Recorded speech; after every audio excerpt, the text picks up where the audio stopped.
आता बातमी आहे मुंबईतनं अंधेरी पश्चिम इथं शॉपिंग मॉल होता त्याला आग लागली आहे। एसवी रोडवरच्या बोनी प्लाझाला आग लागली आहे। मॉलमधनं धुराचे लोटच्या लोट उसळत आहेत। अनेक दुकानं गाळे जळून खाक झाले।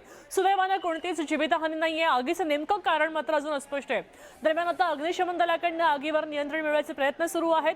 अजून कोणतीच अधिकृत माहिती मिळालेली नाहीये। आपल्यासोबत संकेत वरात थेट घटनास्थळावरून लाईव्ह जोडलेले आहेत। संकेत, मृग आपण जर पाहिलं तर अंधेरी पश्चिम इथे एसवी रोड आहे आणि त्या एसवी रोडवरती एक मोठा शॉपिंग मॉल आहे। त्या शॉपिंग मॉलचं नाव आहे बोनी प्लाझा आणि या बोनी प्लाझाला जी आहे ती सध्या आग लागलेली आहे। शेकडो दुकानं या मॉलमध्ये आहेत। त्या शेकडोंमधली काही दुकानं जी आहेत ती सध्या जळून खाक झाल्याची माहिती मिळते आहे।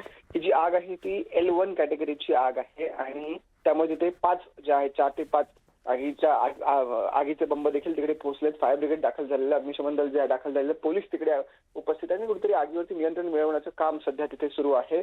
कोणत्याही प्रकारची जीवितहानी झाली नसल्याची माहिती सध्या तरी आहे, पण अधिकृत माहितीची अजूनही प्रतीक्षा आहे। किती प्रमाणात नुकसान झालंय ही देखील आता माहिती थोड्या वेळात येईल। महत्वाचं म्हणजे ही जी घटना घडली आहे ही रेल्वे स्टेशन पासून आणि अंधेरीच्या बस डेपो पासून म्हणजे पश्चिमेच्या दिशेला काही मीटर वरती आहे। त्याच्यामुळे त्या संपूर्ण परिसरात जी आहे ती सध्या वाहतूक कोंडी पण मोठ्या प्रमाणात आपल्याला पाहायला मिळते। त्याच्यामुळे पुढच्या काही तासांमध्ये ती वाहतूक कोंडी जी आहे ती सोडवली जाईल, पण सध्या तरी आगीवरती नियंत्रण मिळवण्याचे प्रयत्न अग्निशमन दलाकडून सुरू आहेत। नक्कीच संकेत, धन्यवाद सविस्तर माहितीसाठी। आपण पाहतोय बोनी प्लाझाला आग लागली, अनेक दुकानं आगीमध्ये जळून खाक झालेली आहेत।